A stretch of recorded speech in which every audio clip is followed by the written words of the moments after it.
has a long history with earthquakes. You're there on that particular fault line. There are exercises, there are training that is done for this. Does that make it any easier for when the real moment actually comes? I wouldn't say so, no. Again, it's very hard to describe the actual feeling. I think if you've experienced it before, it probably doesn't make it any easier. You're basically at the mercy of your surroundings with the hope that it comes to a quick and harmless end. So that's really what everyone was hoping for. Sort of allied to that, the fact that you're indoors and you can't really exit the building is also quite preoccupying. But yeah, fortunately, it's subsided. Obviously, quite very similar fate to those who lost their lives, but fortunately, I've been fine. Well, thankfully, everyone where you are perfectly safe and well. So, Shola Falawemi, thank you for taking time to speak to us here on BBC News. Well, following this 8.9 magnitude earthquake, a tsunami warning has been issued for the entire Pacific Basin except the mainland US and Canada. This, of course, includes Taiwan, and we can speak to our correspondent, Cindy Su, who's in Taipei. How are preparations going there, Cindy? What's happening? The first tsunami was supposed to hit one of the cities in Taiwan, but that's the time has passed now. It's more than 2 hours since then, and the authorities are saying that there's no damage, no signs of unusual waves. So they have actually just about an hour ago lifted the tsunami warning for Taiwan. So it seems like there is some good news in Taiwan, that Taiwan has gotten the all clear. Now, obviously, tsunamis can be a series of waves, and the first isn't necessarily the largest, and it can take hours before that threat passes. So are they're confident that they're clear? Yes, because Taiwan apparently doesn't get that many tsunamis, and one of the reasons is because of the topography under the ocean. There's a sort of like trench or a ditch in the eastern coast, not that big from this earthquake, and does that mean other areas might not see severe damage? And he said, actually, no, he cannot say that. It's too soon to say, because it all depends on the topography under the ocean in the areas where these other islands and countries lie. Just tell us, Cindy, what form this tsunami? Well, the tsunami warning here was issued shortly after the earthquake, and basically people generally first hear about it on televisions or radio stations, and it was mainly issued in the coastal areas. So immediately after that, the residents some of them were visited by the fire department officials, including a bed and breakfast inn where I had stayed at right by the coast. So that owner of the inn had evacuated his guests, and he himself left half an hour before the tsunami was expected to arrive. In other areas, you really don't see that much movement unless it's a mandatory evacuation, and it wasn't one this time. It was just an advisory. So people were basically asked to stay on alert. The fire departments were told to be on alert, and so everyone was just bracing for what could be a bad situation, but there was no panic because, again, the authorities here did not believe it would be that bad. It would hit Taiwan badly. As you say, it does appear that it's been good news for Taiwan. Cindy Su in Taipei, thank you. Well, Japan is well used to earthquakes, but today's is the biggest to hit the country for nearly 150 years. Japan is situated on the so-called Ring of Fire, where large numbers of earthquakes and volcanic eruptions occur in the basin of the Pacific Ocean. The vast majority of the world's quakes take place along that Ring of Fire. Japan itself sits on a number of tectonic plates.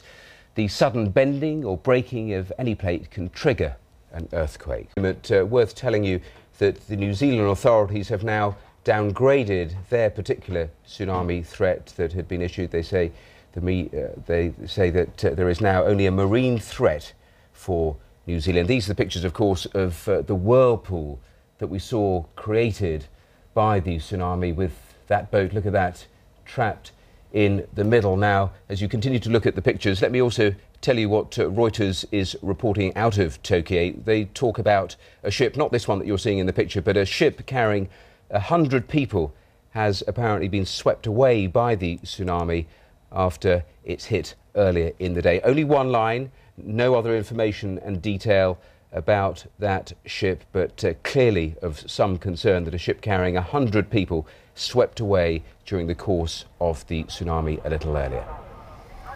Well, the British Foreign Office is advising that any Britons in Japan contact the embassy in Tokyo or the Consulate General, which is in Osaka. Friends and relatives of those in Japan can contact the Foreign Office in the UK on this phone number. It's 0207 008 1500. Earlier in the day, not long after that earthquake struck off the northeast coast of Japan. Well, Ben Savers is living and working in Fukushima, which is not too far from Sendai, which was close to the epicenter of this earthquake. He was at home when the earthquake struck. We can speak to him now. Ben, welcome. Tell us what you felt. Yeah, well, first of all, I was just at home and just started feeling tremors, quite gradual at first, but just built and built and built. I think this went on for about 5 or 10 minutes. I was under the table. Really scary. I've experienced lots of quakes here before, but nothing like this. Why in particular was this so much worse? This just went on for so long, and it was like the volume was being turned up. So, at first it felt like a very normal thing, and so I jumped under the desk as you usually do. And then just slowly it just got bigger and bigger. Things started like my kettle fell off the fridge. Lots of things started to fall off the walls. It just got bigger and bigger and bigger. I think it was the length. It just went on for 5 to 10 minutes, and it was like, when's this going to start? Much further away, of course, in Tokyo, people weren't entirely sure what they were feeling. Was it obvious to you? Oh, hugely obvious. Yeah. I mean, we've had quite a few quakes lately, actually, a lot more than we've had before. And, it was immediately obvious that this was, an earthquake. And then I think after a couple of minutes being under the table, usually these things stop after, 20 seconds. But, once you've been under the table for 2-3 minutes, you realise this is really serious.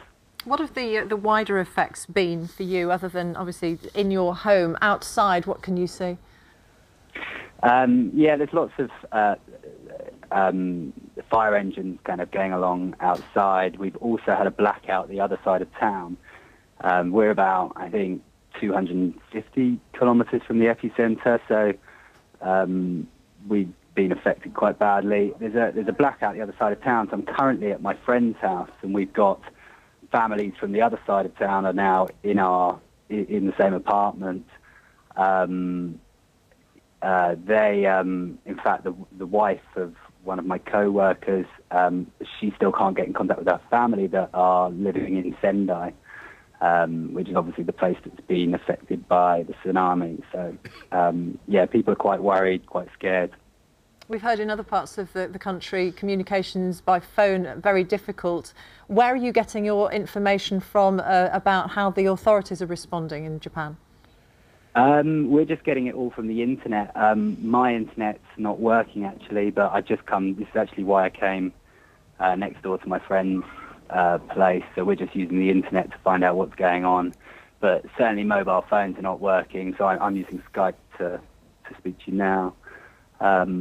Mobile phones aren't working, contact's quite difficult, and certainly with Sendai and the people there, which we're all quite worried about, we can't get in contact with them at all. As you said, you're used to feeling tremors, but this one was so much worse. What's the advice that's given to you in a situation like this? We haven't really had all that much advice. We're generally foreigners working here. We haven't received all that much. I mean, obviously we know what to do when the earthquake happens. Get under the desks or get outside if you can. What to do now, we're not quite sure. But I think things seem to be, it's not chaos or anything like that. Everything seems to be very organised. I've been to the supermarket, which is open. People seem to be generally quite relaxed. The supermarket's really full. There's a lot of people there, so I think maybe people are stocking up on food and things like that. But things seem to be okay. So, and in fact, another tremor just now, which is quite interesting. There are often aftershocks. Have you felt those?